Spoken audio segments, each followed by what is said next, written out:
We are dealing with a multifaceted phenomenon, and Gordon Crichton was unique in his knowledge both of intelligence matters, geography. Gordon Crichton was also exceptionally knowledgeable on metaphysical matters. So he passed away last year, leaving Flying Saucer Review still going. However, another magazine is UFO magazine, which is, I think, the only magazine ever to have been available in many countries around the world on the newsstands. And it was available on newsstands until a month or so ago. The March issue was the last, very sadly. It's gone into voluntary liquidation. But mostly the reason is because Graham Birdsall, who was editor since its inception, together with his brother Mark, but then by himself, was an outstanding character in the field of, as a master of ceremonies at UFO conferences. He organized in the United Kingdom, and he was an excellent editor. And he sadly died tragically at the age of 49. He had a brain hemorrhage, and sometime later, sadly, he died due to complications.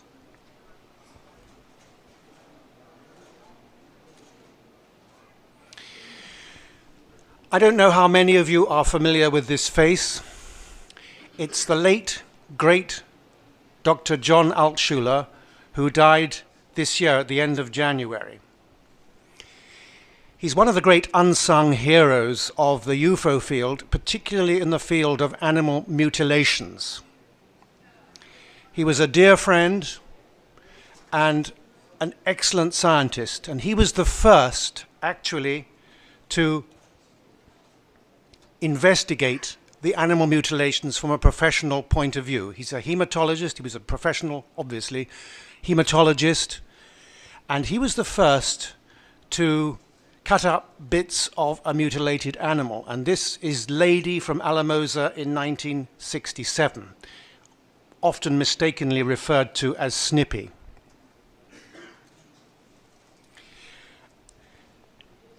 John Altshuler had thousands of slides. I don't mean these kind of slides. I mean, you know, tissue samples put between glass. Thousands of them, which we looked at together. He showed me through his microscope. And this is ordinary tissue control sample. And this is an example of tissue from mutilated hide of a cow. The hemoglobin has been cooked by extreme heat. When John would show me these slides, he'd always say, "Timothy, only heat can do this." John was also an accomplished pilot, and I went flying with him in Colorado. We flew from Littleton and we flew to Alamosa for the first time. He went back since those days of 1967. He was very nervous about going back because he'd had some very unnerving experiences with the UFO phenomenon while he was investigating that case. And while we were flying into Alamosa, after going over the Great National Sand Dunes Monument, strange thing happened. We were unable to make radio contact with both radios to the airport at Alamosa. So, unfortunately, we just had to go straight in, which is, of course, forbidden by FAA rules. We landed. Another plane happened to be in the circuit right behind us, came in, and we got an irate bollocking, as we'd say in the United Kingdom, from some guy who said, you know, for God's sakes, why didn't you let us know we were there, where you were? And we said we couldn't contact. We couldn't get in touch with the tower at all. Another experience happened to John Altshuler many years ago in the 1980s. He was going from Denver to northern New Mexico to give a lecture on hematology at one of the universities. And he landed in New Mexico, and the guys at the airport said, "Where the hell have you been? We've put out the first phase of a search and rescue. You're 40 minutes late." John said, "What are you talking about? There's nothing wrong. I've not gone flying anywhere else." And they said, we're going to charge you. This is a FAA regulation that we must fine you about. So he said, well, I tell you what, have a look at the fuel tank and compare the engine hours. And sure enough, he hadn't been doing any extra flying. The distance covered was absolutely right for the engine time and the amount of fuel in the tank. So something happened during that 40 minutes. He hadn't the slightest notion of what it could be, no sense of missing time, which there obviously was, but no sense of anything awry at all. I should just say that John was one of the great unsung heroes, and his death, the conspiracy theorists might have a field day, but he was run down in June of 2001 or 2002, I think, and he became actually quadriplegic at one point. He was run down exercising on his bicycle, and he made a tremendous recovery. He came over to London with his wife, Barbara. He was great.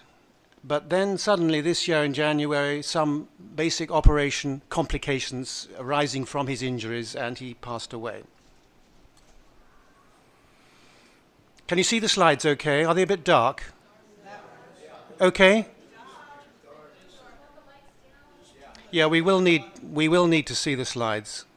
We really do. Then the problem is, of course, for the video cams that these lights on the stands are taking some of it away. Yeah, okay. Well, I'll keep going. Just a few events in the United Kingdom recently. This last year, there was a great British UFO hoax. What some guys did, they spent £35,000, that's about $55,000, I guess, making a flying saucer, which was about 25 feet in diameter. They spent a lot of time on it, as well as money. They inserted motors, little fan motors. And they flew it, radio-controlled, right over Avebury, which is the centre of sort of crop circle activity in the United Kingdom in Wiltshire, and to show, how easily people could be fooled. Well, sure enough, people reported seeing a flying saucer, and they gave a very accurate description of it. So in one sense, the hoax backfired. People were reporting accurately what they saw. Fortunately, other people saw the thing landing and being greeted by the team of manufacturers not far away in a field.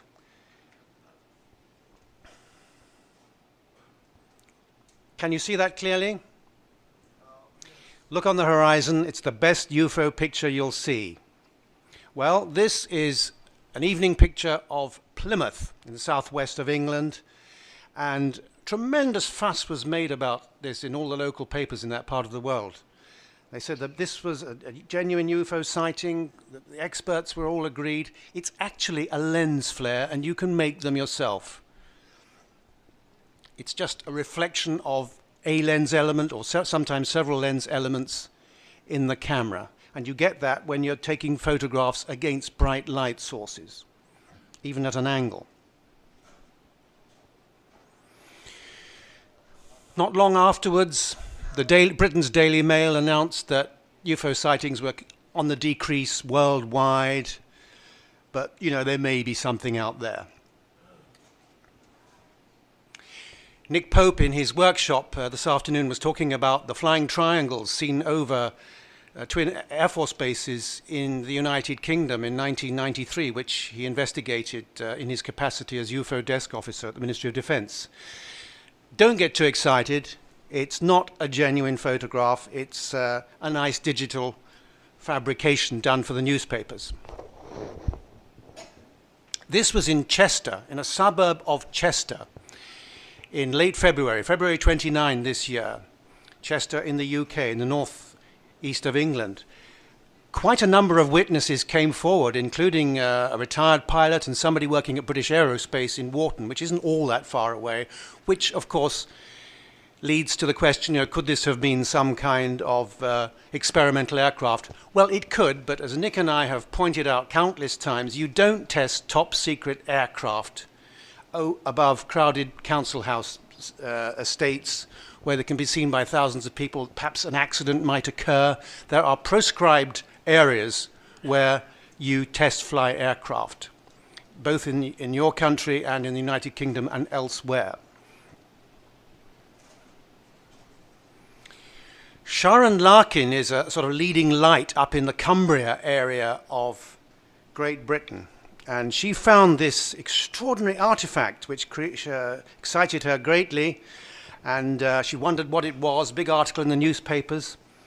I had a long think about this, and I decided it's actually a present from the Nordics to the Nordics. In fact, it turned out to be a magnetoid. Have anybody heard of that? It's an American device, part of two, I think, for massaging the back, I believe. European Union, it was in late January, questions were raised by a committee saying that it was time for the European Union and the European Parliament to take the UFO questions seriously. And Nick and I gave an interview for this paper, The European Voice, which came out nearly a month ago. We both independently decided, when asked by the newspaper journalist what would happen, we both said it will come to nothing, because there was a previous attempt by an Italian member of the European Parliament to create a committee to study the UFO phenomenon, but owing to ridicule in the media, it was completely dropped. So they had to wait 11 years before trying again, and I'm afraid I think the same will happen. Now, I mentioned yesterday Sir Peter Horsley, Air Marshal Sir Peter Horsley. He was a decorated war hero. He was Deputy Chief of Strike Command with his finger on the nuclear trigger. He'd flown 90 different types of aircraft, types or marks of aircraft. And he was also involved at the Ministry of Defense at one time in the operations room, studying some of the many UFO reports that came in at that time. And in 1954, while working for the Duke of Edinburgh and the Queen at Buckingham Palace as their military equerry or attaché, where he worked for 7 years, he had a 2-hour meeting with an apparently extraterrestrial human being in the centre of London, arranged for him by a British Army general. He published that story in his autobiography, Sounds from Another Room, and he gave me a little bit more information and kindly gave me permission to include this information in my book, Alien Base. Now, in 1997, this is when I last spoke to him in person, he told me that one of the things that bothered him about this encounter was that this alien could read his mind. Secondly, the alleged alien, I should say, knew all Britain's top secret nuclear secrets. This terrified Sir Peter. Well, eventually the meeting drew to a close, and he went back to Buckingham Palace and he reported it to, first of all, Prince Philip's secretary, and he discussed it with the Duke of Edinburgh. Excuse me. Yes. An extraterrestrial human being, what does that mean? An extraterrestrial human being means someone who looks like a human being who comes from extraterrestrial, meaning off this earth. To all intents and purposes, this guy didn't say I'm from another planet, but he behaved as if he were one. The information that he gave was indicating as much. He told Sir Peter that there were many vehicles coming here from elsewhere, that most of the ones we see are remotely controlled probes, but that there had been many landings and so forth. Some of these beings, he said, had infiltrated in great secrecy. They were able to take good care of themselves thanks to their extraordinary extrasensory powers, particularly their telepathic abilities, and he said their ability to access other dimensions. He said that the universe consisted of countless galaxies in which life had evolved. All the building blocks of matter were such that human beings, for example, even had developed in other parts of the galaxy. He implied perhaps that there had been colonization as well. Sir Peter had become interested in the subject of UFOs, though he was very skeptical at first, and he had discussed it with the Duke of Edinburgh, who was very interested, and the Duke had asked him to find out what he could about the subject. So what happened was a lady contacted a general in the British Army whom she knew and said, I think, Sir Peter, there's someone I know who Sir Peter might like to meet, and I strongly advise him to do so. It might answer a lot of the questions he has. And that's how it came about. Sorry, the gentleman, would you like to repeat that? Just turn around. Okay, yes, the gentleman asked, that if he was an extraterrestrial human being, it implied that other human beings had developed independently of the human race. That's not necessarily the case. I don't know where human beings originated, but it was implied there were other human-type beings elsewhere in the cosmos. It can certainly affect the individual mind and thought processes, because these guys not only are able to read our thoughts, they can put thoughts and feelings into our head. It's been on many occasions when people are afraid, suddenly they're overcome with a feeling of great peace in encounters with extraterrestrials. So they're clearly able to influence people's minds. As to souls, why not? I think the next day Sir Peter went back to this place. It was in Chelsea, not quite central London, but it was a Mrs. Markham, but it was a pseudonym, unfortunately. And he had trouble getting any confirmation from the British Army General, who wasn't present at the meeting. The Mrs. Markham was at the meeting, but the British Army General was not, and he became uncooperative, I believe, following that encounter as to confirmation and so forth, especially since he wasn't there. All he said was that we are able to take care of ourselves, not only by our telepathic abilities, but our ability to use, I think was the verb, to use other dimensions. I would assume use means access. Nothing more than that, I'm afraid. The description he gave me was a guy, maybe 40s, late 40s, something like that, dressed in a suit, looking quite ordinary in most respects, quite commonplace in many respects. No really detailed descriptions of anything else.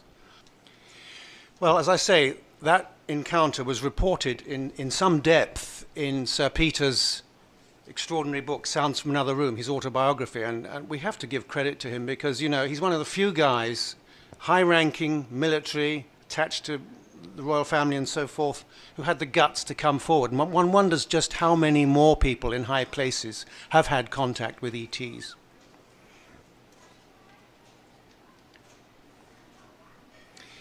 I mentioned briefly yesterday Rubens Vilela, a Brazilian meteorologist. In 1952, in the late on through the 50s, he served as a communications specialist with the CIA in Washington. And later, as a meteorologist, he was invited to go on several expeditions to the Antarctic, mostly with the United States Navy, some with the Brazilian Navy. And in 1961, he had an extraordinary sighting from a US Navy icebreaker, which was witnessed by many of those on board. Later, he apparently established communications with ETs. And some of the information, I think, is very interesting indeed.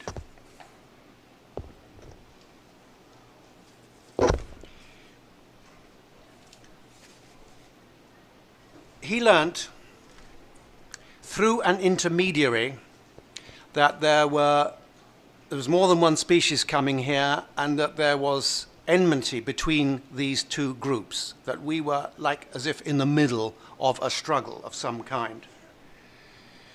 Vilela also observed, he never met actual aliens in person, but he observed the craft, and they were able, he wanted proof, and through some guy who was, I suppose, in some kind of trance, there was a medium there apparently, he was able to ask questions and he was able to get proof of their abilities when he asked them to demonstrate something that would convince him. And they actually controlled the local weather very dramatically and visible for him and other witnesses to see.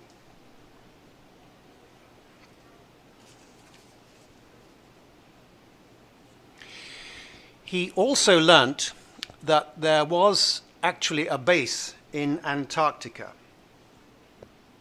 They apparently are self-adapting beings, he learnt, who could survive in any part of our world. They required our water as a source of energy in a form still unknown to us. They even suggested it might be a good idea to establish open contact under controlled conditions in Antarctica with some of our nations on Earth, but obviously, or maybe not, the idea was dropped. Later on, Vilela witnessed a lot of activity in a certain part of Brazil where it was apparent that the aliens were trying to construct a base of some type on a farm property, and he was involved in that.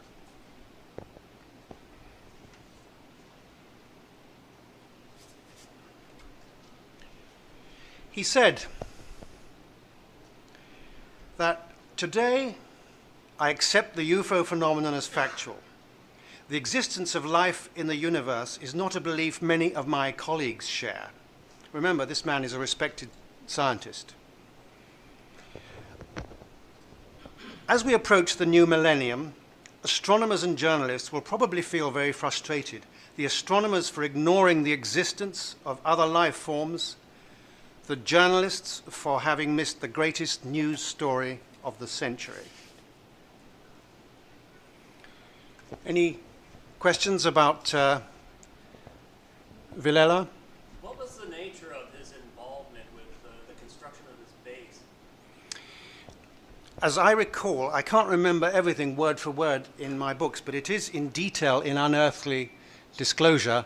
I think through this intermediary, stroke medium or whatever, he was asked to obtain permission from the farmer on where they plan to drill to produce this base. They have apparently phenomenal boring abilities, which I will go into. It was a subterranean base, yes, on a ranch in a specific area in Brazil, and I can't remember the specific area. So he did indeed obtain permission from the rancher or farmer, and they saw many of these craft coming and going in this particular area. Vilela is still very much alive. He is a professor at the University of Sao Paulo, and I believe he runs, or he's a sort of anchor at the Weather Channel. Well, he was until fairly recently. I don't know if he's retired now. The Weather Channel in Sao Paulo. Why do they need a base? Very good question. I don't know. My understanding is that they have a number of bases around the world, which I'll be going into in great detail towards the end of this presentation, information that came to me via, not directly, via a very high-ranking Pentagon source. Apparently, they do indeed have bases. Do the bases predate us? It's a very good question. Do the bases predate us? My feeling is that some of the bases might be very, very old indeed. There might be a link here with former civilizations on this planet, some of whom themselves might have very highly advanced space travel vehicles. That's just a thought I have. I don't know that that's the case. But in any event, they have bases, either recently manufactured, or some of them apparently were recently, relatively recently, post-World War II. Others may go back thousands of years. I don't know. There's no sense of why? No sense of why? Not really. As you'll hear later, I might go into some detail. The strange thing I learned, it might be disinformation from this Pentagon, via this Pentagon source, was that some of the bases, certainly in the continental United States, are guarded by US Army personnel. And there's a very interesting case back from 1947 at Fort Hood, which was, of course, an Army camp, when a number of people there were guarding, they didn't know what, in an area, and one night they were astonished to see UFOs exiting or landing at an area within this camp. And that report came to John Timmerman and was published in the International UFO Reporter. I honestly don't know the reasons. Why would anyone need a base with such advanced technology? I don't know. In Puerto Rico, one of the people I interviewed who claimed to have been abducted and taken to an alien base, they told him, well, you know, we've got lots of craft here. They showed him all different types of craft, you name it, boomerang shapes, cigar shaped, circular craft of all different shapes and sizes. And they said, we need this craft to maintain, that we need this base to maintain our craft. I'm not saying that's true, I don't know. But I think it's interesting that Villela was told that they did indeed, at this time, this was in the 1970s, because he'd seen a craft in 1961 in Antarctica, it got him thinking, and they said that they had a base in Antarctica. Now I'm going to relate details of an extraordinary contact story by a guy called Enrique Castillo Rincon. He claims to have had extensive contacts with ETs back in the 1970s, beginning in 1973.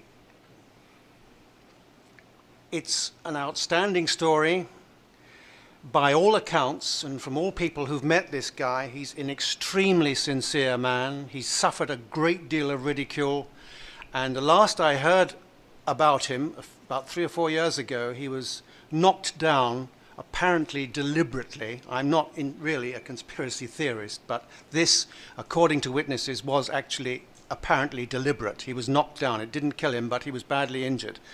And only a few days later, he was due to give a presentation at some symposium elsewhere in South America, I believe.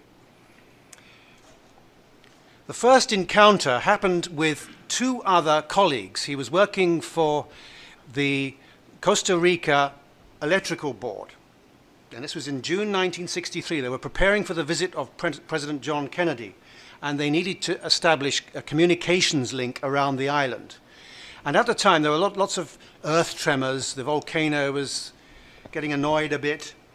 And as these guys, Enrique and the others, were setting up this stuff, they saw 2 discs approach them. They were very large, about 45 meters in diameter, they guessed, and about 12 meters high. One of them came down to within a few meters of the edge of the crater, then the other one stayed at a distance.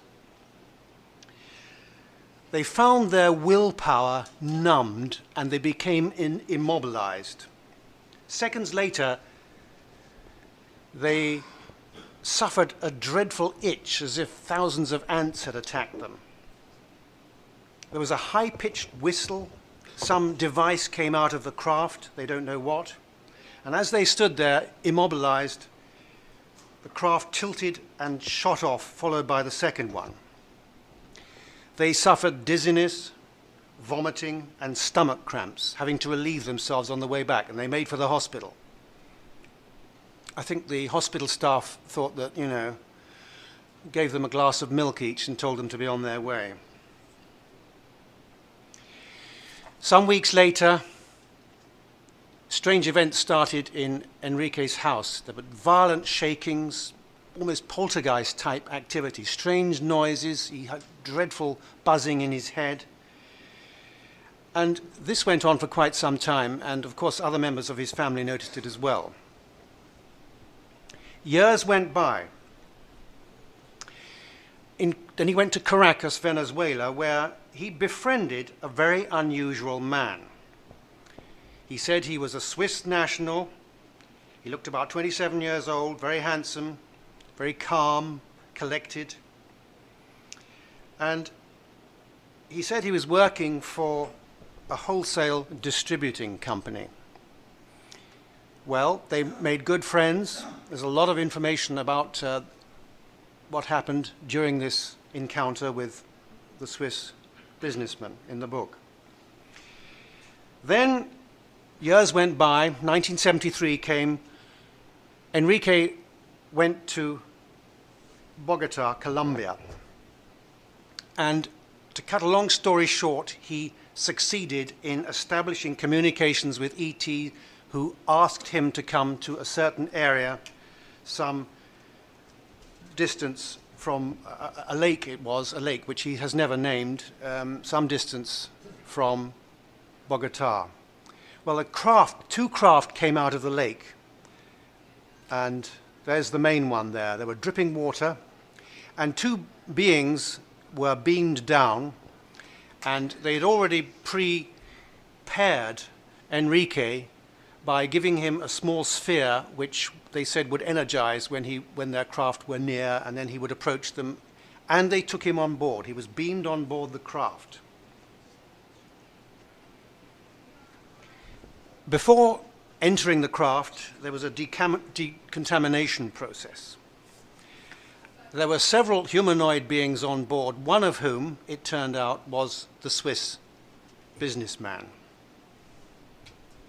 Contact was by both verbal and telepathic communications. They claimed to come from the ever-popular Pleiades region, which they said was 500 light years away from us, not 400.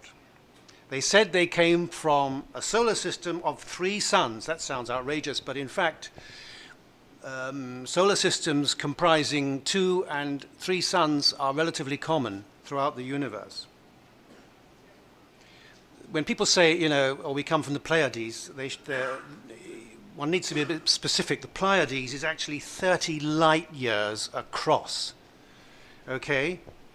And most astronomers would certainly be very suspicious because it's only roughly 50 million years old, which they say is much too young for life to have evolved. However, with advanced technology, colonization, why not? When did you leave your planet? Asked Enrique. Oh, we just left it, they said. Of course, this was completely bemusing for Enrique. He couldn't grasp it. They showed him around the craft, including the propulsion center, which included a mental means of controlling the craft. It was a mind-machine integration process. Sounds mad? Well, I don't know about, I'm sure in the United States, certainly in the UK, we've been developing what's called cockpit cognitive system for pilots of the future, and they're already looking into this technology ourselves, so it's not such a mad idea. They predicted some rather depressing events for us. For starters, a Third World War. They said that there would be many problems on our planet. They said that, for example, there was going to be problems with the sun, the corona of the sun. There would be certain changes in that which would affect things on this planet. There would be a lot of geological changes, climate changes, and so forth. And they were monitoring all these possibilities. Well, Enrique had several other contacts. The second one, he saw the same beings, but there were other species present, he claims. He was also taken to a mothership through a hatch. Again, much warnings about dire events on Earth. Pay attention to the environmental changes, they said, and the ozone layers. The weakness of your leaders and their lack of credibility. Loss of religious values. Growth of crime and the lack of countermeasures against it. No government on earth, they said, will be able to win the battle against crime and insecurity. We cannot intervene directly, but we can subtly implant ideas in some people's minds of those placed in certain positions. So there's a glimmer of hope there. Enrique said, hey guys, why don't you just appear more openly in front of people to prove your existence? And they said, okay, come with us. So they took him on board one of the smaller craft, which they launched from the motherships, and they took him to an area in South America, not far from it was in Colombia, I believe. And they circled around until they found a farm. It was early in the morning, and there were these farmers milking a cow, and they went right down and sort of appeared at a very low level. Well, there was pandemonium. The cow kicked the bucket, not quite literally, but knocking the milk over. The farmers ran in all directions, screaming. And Enrique said, yeah, but these are peasants, you know. I mean, sophisticated people would have no problems with a close encounter like this. And they said, hang on, let's find someone else. So they buzzed down a highway. It was still a relatively remote area, buzzed down a highway until they found some suits, you know, some guys in a business suit driving down the highway in a car. And they said, let's see what happens here. So they actually lowered the craft and hovered right beside the car for a while and then shot up in the front and went to see what would happen.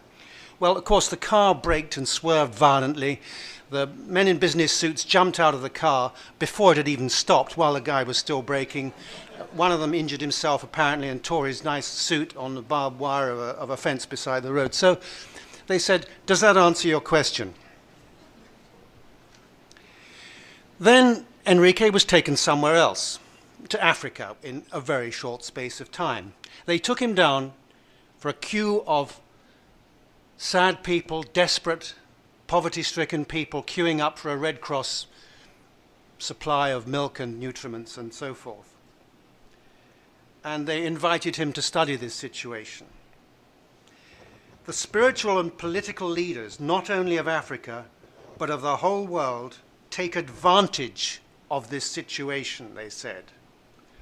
We do not contact those we don't trust. Well, on board the craft, there were several other meetings. At one stage, some gorgeous women entered, and Enrique was horrified because the men didn't stand up, you know, and he said, what kind of gentlemen were these? But I think they're fairly more advanced now on the other planets regarding sexual equality.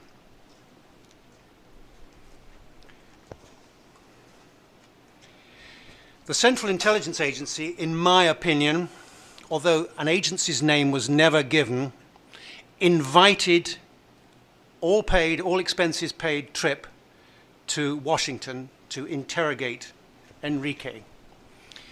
And he informed his wife, of course. He had to sign various papers saying that he agreed to various tests, sodium pentothal, hypnotic, and so forth, things like that to be taken.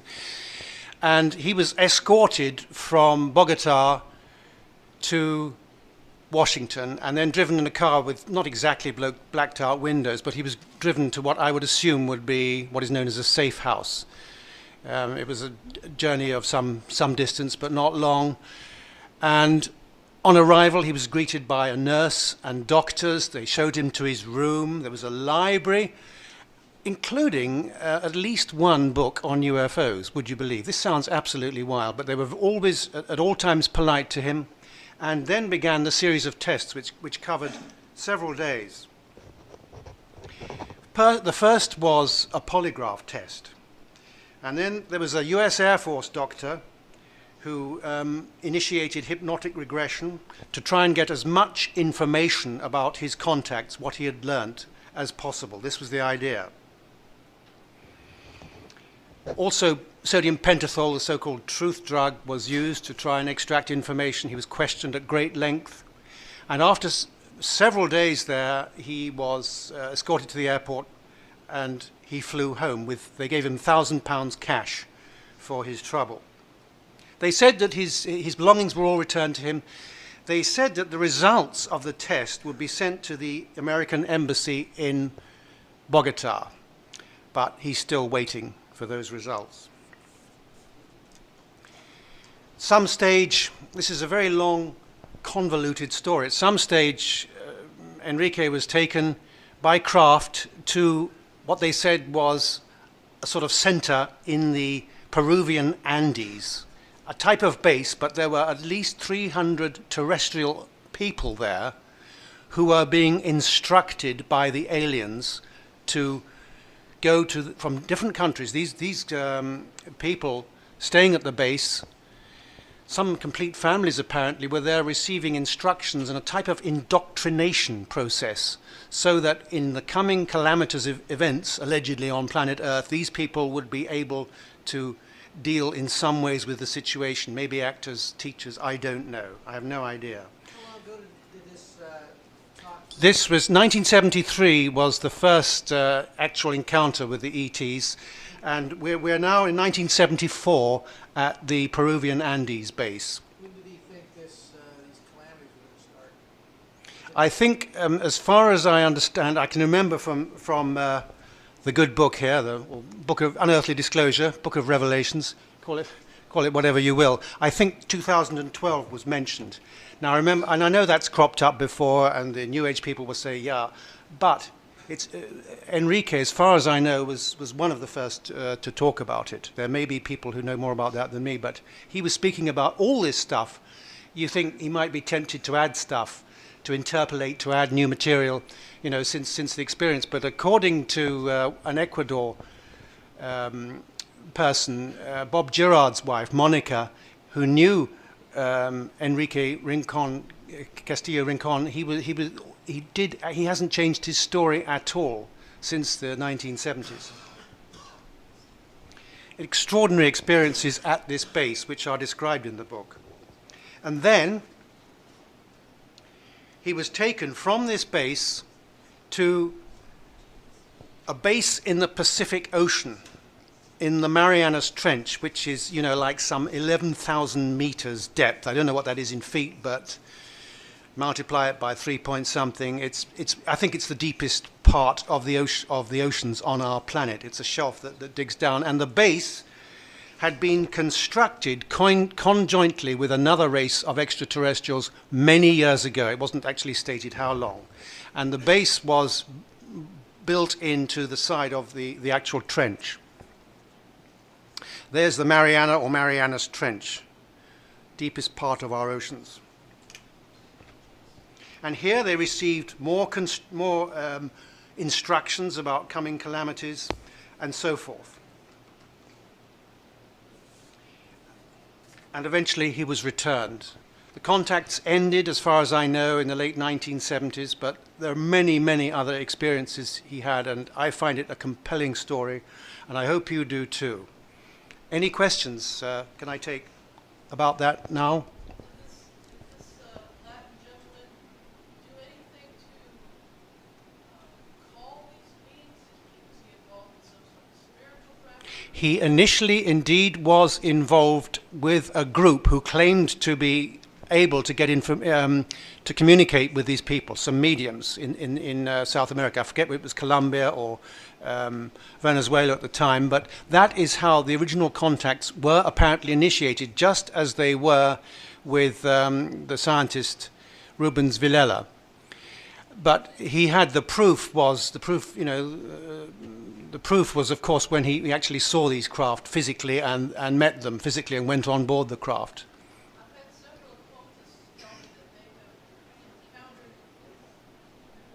beings in pairs, hooded beings in pairs. Does that ring a bell at all? In where? Hooded beings in pairs. In pairs? They weren't just in pairs. No, do you mean the contactees in pairs or the extraterrestrials in pairs? Extraterrestrials in pairs together. No, they weren't. Groups of them. Oh, I see. Groups. Yes. Yes, he did. As I said, you know, there were other races of beings on board this craft, and they shared that base in the Marianas with, well, apparently if it was constructed conjointly with another race. And he did, on many occasions, see other type beings, and the details are in the book. I would like to give you all those details, but it's not just a sales ploy. Time is running out, and we need to go to another very important story, which begins in May of 1993. This is in Italy. Filiberto Caponi and his father. Caponi is an artisan and a very gifted painter who works in Pretari in Arquata del Tronto in the Abruzzi mountain regions of central Italy. I've been out to the area. I devote 6 chapters of my book to this case. Filiberto was coming home in May 1993, parking his car, when he heard this horrendous, high-pitched shrieking sound. And eventually he saw some kind of creature, and when he approached it, it appeared to be in a bundle, and you'll see the actual photographs very, very shortly. And he touched it with his foot. He thought it was some cat in a bandage, and it just leapt up into the air and shot off at very high speed, oscillating very, very swiftly from side to side. Phenomenal jumping ability, as you'll see from some of the sketches. Well, later in May, there was another event when he heard screams, and again he saw the creatures, and he took the first of these photographs of this creature, which you're going to see in a moment. First of all, that's how they appeared to him. This is a sketch of how this creature appeared to him initially. You see the bandages. It was wrapped up in bandages as though injured in some way. And that's when it jumped over the wall. That's his drawing of how it jumped. Extraordinary leaping abilities. This is the first photograph. He took the first Polaroid photograph from several meters away, but overnight the photographs, he took 2 photographs at this time, mysteriously transformed and sort of formed into a bas relief of some kind. I've seen them, I've handled them, and these are copies of the originals which I made in Rome. The actual blue section around there is not on the original. It's just an artifice produced by reflections when I copied the originals. And that's how it came out. He didn't know. The picture had sort of buckled in some way, as if something or someone was trying to damage the picture. And there's the other one. Parts of the Polaroid negative actually peeled off in this thing. So you might not find that very impressive, but as the months went by, there were further encounters. In June, for example, also there were sightings reported by a helicopter crew of an airborne creature bearing some similarity to this one. There was a retired Italian Air Force officer who encountered a creature on the ground, which again he went to touch, and again it leapt up into the air, and this time actually hovered in the air and flew off. A similar, but certainly not identical, but in some similarities to this creature. And this is when Filiberto took his first, this is an enlargement, by the way. You can see the bandages here. Maybe in the book you can see details clearly. A peculiar white substance here, which has been reported in 1 or 2 cases which Filiberto could not possibly have known about in Puerto Rico. He could not possibly have known about it because they weren't published. And then the months went by, and this was the first of his 3 close-up pictures. He got really close to the creature. It apparently let him photograph it with his Polaroid camera. It had these strange tubes coming out from the sternum area, again the white substance. And as usual, after each of these encounters, there was no communication. And ladies and gentlemen, we're not saying this is necessarily an extraterrestrial creature. Filiberto thought it was some experiment that had gone wrong up in the mountains, some secret laboratory or something. And it could be, except for its phenomenal abilities. There's another one. Filiberto just moved round again and took another picture. Get more idea of the structure of the head back here. And if you look very closely, you can see these sort of striations of color. Now again, bearing in mind Filiberto Caponi's profession as an artisan dealing in terracotta work and being a skilled painter, many people have assumed, oh yeah, well it's just a simple hoax. But I don't think a hoaxer would put bandages on an alien creature, and I think he would make it look more like E.T. from the films, because of course that was shown in Italy prior to all this. And then the last encounter in, I think, October of 1993. Here's the creature, again, still with this white powder substance or whatever, and these tubes. In this case, it does look different. It was raining a lot at the time, so it appeared to be shiny, and eventually, of course, it ran off. But on that occasion, Filiberto said, I must get another witness. He ran upstairs in the house, got his grandmother to come down. His mother was terrified, hid beneath the sheets when all this was going on.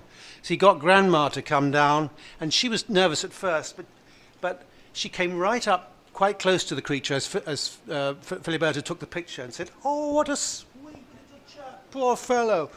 So she became, she found him quite endearing. And I found her very endearing too. A lovely lady, very warm, as many Italians are, of course, and very, very convincing witness. More of Filiberto's sketches of how the creature moved. It had almost sort of atrophied arms, you can see. The arms didn't seem to serve much function at all. Maybe it was an experiment gone wrong, but incredibly powerful legs. And here's some examples of Filiberto's paintings. Very skillful painter. He's done some murals in the house where he lives with his mother, and not grandmother, sadly passed away. But what I want to say is that when these photographs, they made news, there was a big news item. Filiberto went on television, on the second television channel in Rome, together with his grandmother and father. And of course, the public went wild about all this. There was a lot of excitement. And at that time in Rome, they were trying to get some serious journalists to pay attention to the story. And they were on their way back to their home in Rome when they noticed a car following them. They took note of the number plate. It was a Corps Diplomatique.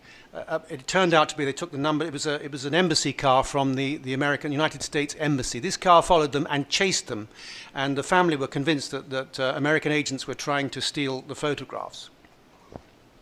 Then another thing happened. Filiberto, the Carabinieri, that's the military police in Italy, turned up at his doorstep with a search and seizure warrant to confiscate the photographs. The photographs were confiscated. He was made to sign a document stating that he'd faked the photographs and the story. Well, he refused to sign the document saying that he'd faked the story, but he did, for the sake of his family and his reputation in the neighborhood and everything. He agreed that he'd fabricated the photographs, although he had not in fact done so. But the police, the Carabinieri, were very insistent that he had to do that. They confiscated the pictures. Then they got them back in 1998. I persuaded Filiberto to try, must get them back now, and with the help of a local politician and a lawyer, he did so, and they were returned in pristine condition. And as I say, the grandmother, I found a compelling witness. And one of his drawings, his paintings, of course, arouses suspicion that this was a terracotta model, but I commissioned some of his terracotta work. I commissioned Professor Roger Green, who is a forensic expert, does a lot of work for the police with imagery, video films, photographs and such, and he did a very intensive analysis, several actually, of these photographs. And he said that it is not possible to determine the origination of such a creature from the images. Instinct suggests, however, that the complexity of the evidence reinforces the idea that it is a genuine creature which does not resemble a terracotta model made by Caponi. So,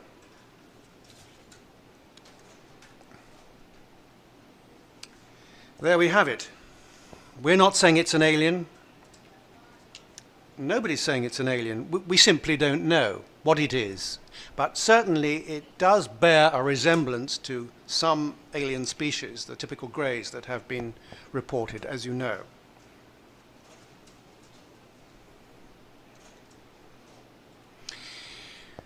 We're going to go to Puerto Rico now. I've been there on 7 occasions. The last in 1998. And this is Captain Graham Shepherd, who will be known to some of you. He was a British Airways senior captain, flew jumbo jets and many others. This is a photograph I took of him in the cockpit of a Boeing 757. Now, in 1993, Graham was doing some research on the UFO situation in Puerto Rico, and he hired a Cessna 172. And here he is at the airport, I think in Mayaguez. He planned a trip to fly from San Juan along the coast. I'm going to show you in a minute. The flight plan proceeded here, north of the Arecibo radio telescope, to overfly and photograph the radio telescope site, and then proceed to Mayaguez. Well, what happened? This was fine. He photographed the telescope right here, and the next split second, with not the slightest sensation of any movement or even time passing in any way, he found himself here. It was very frightening for him at the time, and he, to a certain extent, threw the experience from his mind. After all, he had to get back to ground, and he found himself over a restricted area, and that's a Federal Aviation Administration irregularity. You don't fly over restricted sites, and this is the aerostat, the radar aerostat in Puerto Rico, which monitors drug smuggling and so forth. There's a conspiracy theorist rumor that it's actually a cover for an alien base. Let me tell you that Graham and I actually visited this base. The security is quite lax, and we spent 3 hours there, and we were allowed to go anywhere except the actual control room, just for security procedures, which is quite understandable. But and some of the radar frequencies were obviously were classified, but we were invited there, and it was a most enjoyable experience. But it was not enjoyable when Graham was flying over there in 1993 to find himself there in a restricted area. So he made way back, best way he knew, back to Mayaguez, and eventually landed, very shaken by the experience. And you can just see here the displacement. It was about 25 nautical miles he'd covered without, just like Dr. John Altshuler, not the slightest sensation of anything happening.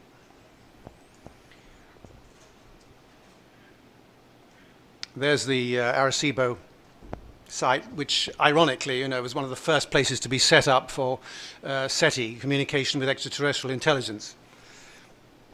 And of course, it's still, I think, the world's largest radio telescope. About black helicopters, I've seen lots of these things in New Mexico. I've been to the Dulce area, by the way, and in Puerto Rico. People say, well, it didn't have any markings. It must be something very strange with this mystery helicopter. Yeah, there are genuine mystery helicopters, ladies and gentlemen, but there's nothing mysterious about them being unmarked. In fact, they're marked, but they're low-profile markings, and you do not see the markings unless you're up very close to some of these helicopters. This is a police officer that Graham, in 1998, I should say, before we go to that, I should say that in 1998, Graham and I flew the same plane twice. In 1997, I think, and 1988, we flew the same track twice. And of course, nothing unusual happened. And in 1998, we interviewed this guy, a police officer, Puerto Rican police, who shot one of the mystery creatures that have plagued Puerto Rico which has been plagued by unusual sightings of not just craft, but strange beings, chupacabras type beings. And this policeman encountered a chupacabras about to kill his dog in the garage. He just saw it happening. This creature had a long tongue which was just about to insert into the dog. It was his pet, his chow dog. So what did he do? What did the police officer do? He drew his .357 Magnum and took a pot shot, point blank range, the chupacabras. And it was a split end bullet. You know, they can do a lot of nasty damage. Well, the chupa shot back from the recoil of this thing. It shot back against the car. There was blood on the floor, and it ran off at phenomenal speed. So nobody caught it or anything. The dog later had to be put down because it was so nervous. It never really recovered from the experience. And I understand blood samples were analyzed by forensic people in the Puerto Rico police. So that when this guy was talking about the experience, this police officer, the hairs on his hand, on his arm and hand stood up because he was reliving that experience very, very credibly. This is Jorge Martin, who is the principal researcher in Puerto Rico. We used to do many investigations together. And in 1995, 1996, a strange guy came to Puerto Rico called Cesar Remus. He introduced himself, actually previously in the United States, to Jorge Martin. Excuse me. Strange things happened. This guy admitted that he worked for the FBI. Strange things happened. Jorge's office was broken into. He'd had a new computer, but only the old computer with the interesting material on the hard drive was taken. Things like that. Excuse me. There were attempts to incriminate ufologists in Puerto Rico. This guy, Cesar Remus, came round trying to get the ufologists to handle a whole bunch of weapons that he had in his car boot. Okay? Then a guy called Chad Deatkin, some of you may know of him if you're interested in the crop circle research. He's a Canadian, very good researcher. He came out in 1996 to Puerto Rico, did a lot of investigations. And he tried to get home with some samples, which he put in his suitcase, samples of hair from a chupacabras and blood samples and so forth, I think, other samples, soil. And he'd actually changed rooms in his hotel. And one night he heard a commotion coming from what would have been his room, people cursing. They were federal agents looking for his luggage. Luckily, they didn't succeed. The next morning, he took off for mainland USA. Puerto Rico, I'm sure you know, is a United States Commonwealth. And before he flew back to the mainland USA, prior to going back to Canada, the aircraft stopped at the end of the runway, the airliner that he was about to fly back on, and federal agents came aboard, or at least underneath in the hold, and searched around. And sure enough, when Chad got back to Canada, somebody had been searching for these materials, but they didn't get them because I think he'd sewn them in the lining of his sponge bag or something, so they didn't get them. This guy, Cesar Remus, was actually appointed as sort of state section director to MUFON by Walt Andrus, which I find unbelievable, but Jorge tried to explain how this guy's trying to incriminate us. He's causing dissension among the various groups, typical sort of counterintelligence maneuvers. And he was, and of course Jorge resigned. He didn't want to work with this guy. So I think that's of profound significance. El Yunque, a hot spot of UFO activity, mountain, beautiful rainforest, a lot of activity there. And I spent a lot of time there. I've never seen any, the only flying objects I've seen are mosquitoes, and believe me, they do one hell of a lot of damage. But I've interviewed a lot of people from all walks of life, including government workers, people, you know, in good positions in government, who, thanks to Jorge Martin, who helped me a lot in this research effort initially. A a lot of people, undersea objects off the coast of Puerto Rico, many, and I'm convinced there's an alien base there and has been for some time, off the coast, maybe under the entire island, I don't know. But many people have seen strange things. This was seen by a security officer in northeast Puerto Rico coming home in the small hours. A weird craft with an apparent alien in control, followed later by a similar looking but apparently more primitive craft, which this guy, Hernandez, the witness, thinks is or was American, and he and several other people in Puerto Rico are convinced the Americans are trying to duplicate some of these craft. There's some type of liaison going there in Puerto Rico. Now, some of you might think this is a load of bull. In fact, it's some poor cow that was beamed aboard a craft near El Yunque in the presence of a security guard whom I interviewed together with Jorge Martin. And interestingly, it got up, it was struggling in this beam of light. As it got towards the craft, it became absolutely immobile. And later on, a van came by, or rather, as this security guard was watching, a van came up, and apparently federal agents came out and told the guy to stay where he was for 15 minutes. And he said, what the hell's going on? They said, never mind what's going on. We've got to do what we've got to do. Just stay here for 15 minutes. He did so. After 15 minutes, he headed down the road, and later he found the mutilated cow beside the road. He was a very frightened witness. He asked what I would advise for protection. So this is not a person who's making up a story. And interestingly, that was 1997. In 1996, as reported in the MUFON Journal, 12 Hispanic forestry workers encountered a UFO, and they witnessed it as a deer was actually taken up, an elk, in the St. Helens Mountain region of Washington State. So it's not unique to Puerto Rico. And again, the cow became immobile at a certain point. Very interesting correlation there. Was that an actual photo or No, it's digital manipulation done on somebody's laptop, I expect. I wanted to make a comment about Puerto Rico and the underwater bases. Yep. I was told by somebody a few years back who had worked with John Cousteau, they were doing diving in the area. With Cousteau. Right. Yeah. And they found an underwater base. He was telling me about it. An actual base? Yeah. Oh, I'd like to hear about that. Yeah. This was a while back. I mean, you don't mean just something peculiar. I mean, a base? What do they see? Little guys running around or craft or what? Said it was an actual base and had lights and everything. Really? Could it have been a US Navy base? I mean, that's another thing. You know, Richard Sword has done a lot of good work on that. You know, it may have been something like that, do you think?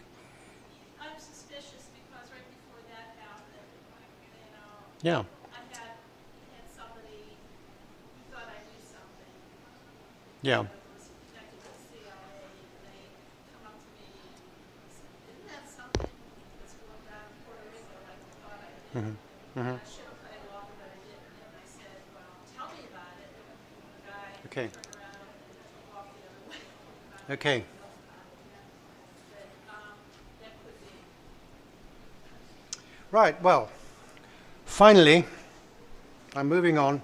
In the last chapter of the book of Revelations here, I deal principally with the information given to me via Pentagon source, whom I mentioned. This was a general who served in the United States Air Staff and the Joint Staff at the Pentagon in the 1980s, and he in turn gave information.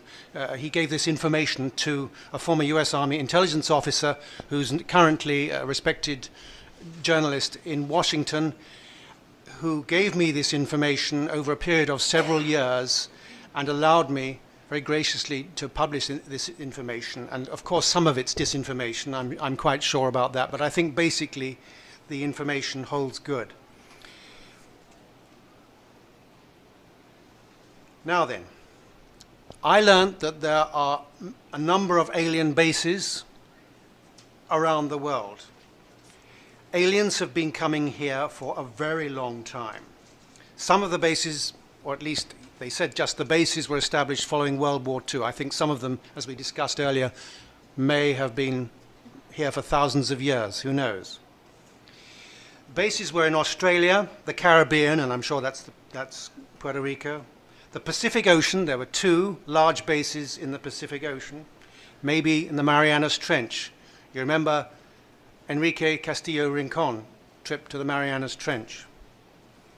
The former Soviet Union, and of course the United States, where there were several bases. And I learned that one of the bases was in Alaska. Now, Alaska is, I think I'm right in saying it's about 1/6 the size of the United States. Am I right? It's enormous. There are hundreds of glaciers there. It's remote, a lot of it. Ideal place for an alien base.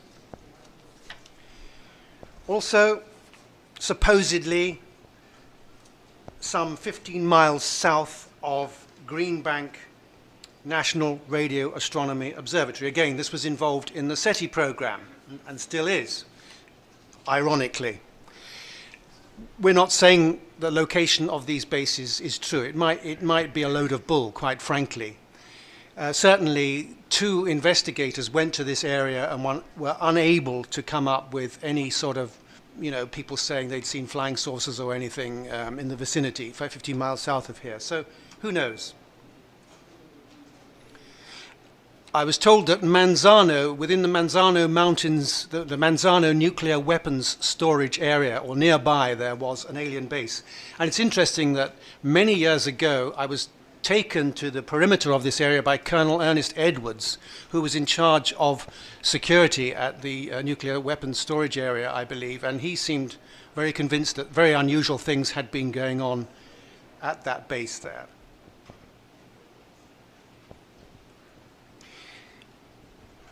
Ridiculously, it seems the United States Army was, to a certain extent, guarding some of certainly the continental bases in the United States. It sounds mad, but remember that story from Fort Hood in 1947. The bases are vacated periodically, typically every 6 months, and then they come back. The officials, those few officials, very few people in the intelligence community have knowledge. It is the most sensitive subject within the intelligence community. I was told that around 100 people in OSI, that's the Air Force's Office of Special Investigations, have knowledge in varying degrees of the alien presence. Interestingly, when I was invited to the Pentagon in May of 1998 by Major General Kenneth Israel at the Defense Airborne Reconnaissance Office, one of the sort of hints he dropped to me was that he said, I don't see this as a national security issue, I see it as a policing issue. I think he said you'll find that the work is done in OSI. So that's interesting in itself, I think. What was of great concern was that the presence of the craft in the oceans, particularly in the Pacific Oceans, in an area of the Pacific Oceans, was contributing to a warming of the waters, which gave rise to considerable concern among those few in the intelligence community and scientific intelligence community who deal with this subject. They were also concerned that, as it was explained to me, the aliens were messing around with tectonic plates, which is also intriguing.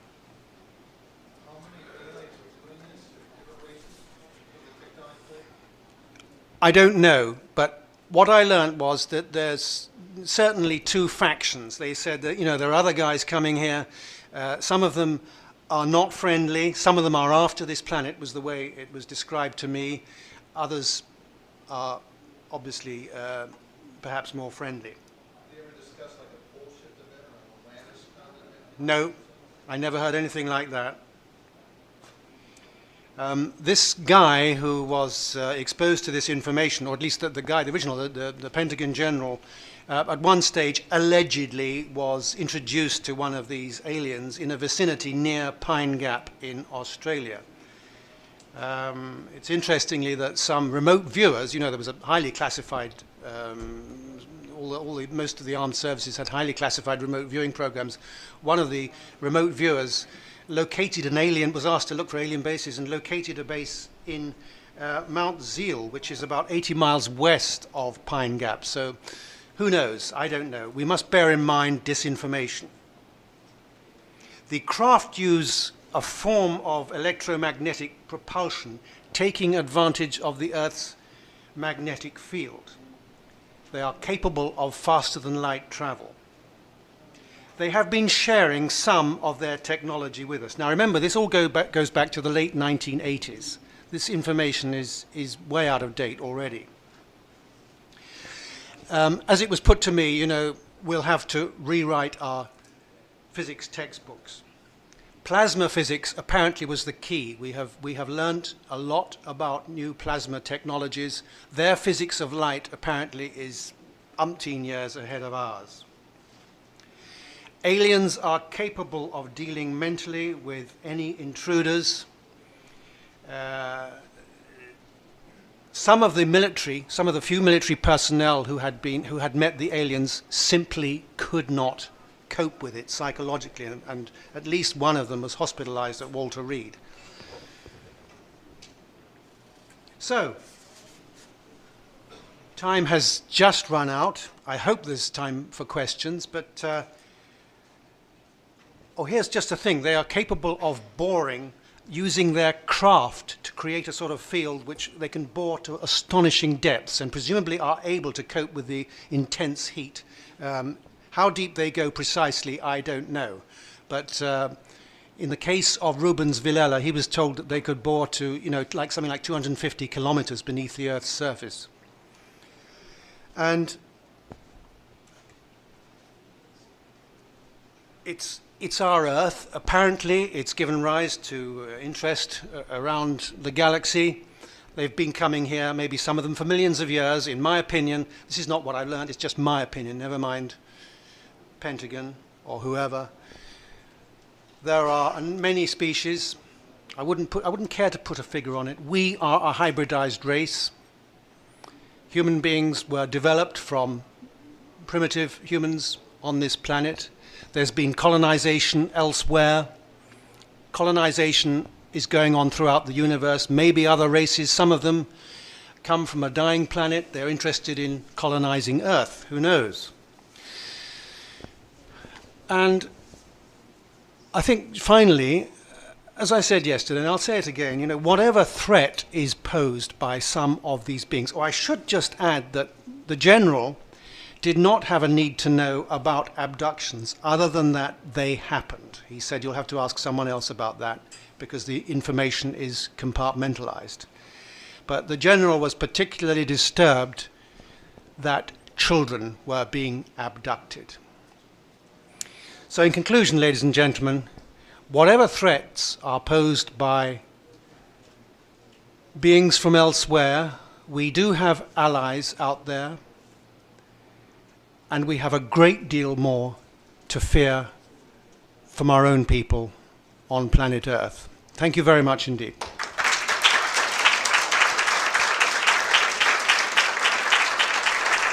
Thank you.